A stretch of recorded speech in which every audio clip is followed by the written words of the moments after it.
সিঁদুরটা পরো। সিঁদুর পরতে হয় কেন? আজকাল তো আর কেউ সিঁদুরই পরে না, না পরে, তবে সব অ্যাঙ্গেল করে সিঁদুর পরে।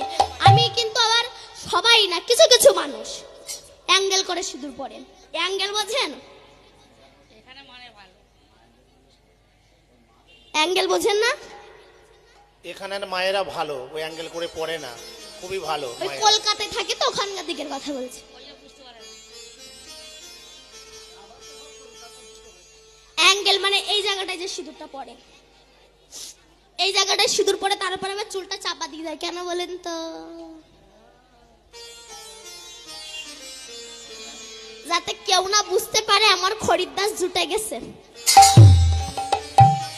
অ্যাঙ্গেল করে সিঁদুর পড়ে। কিন্তু সিঁদুরটা পড়তে হয় কেন? সিঁদুরটা কার রক্ত থেকে তৈরি হয়েছে সেটা পরের কথা।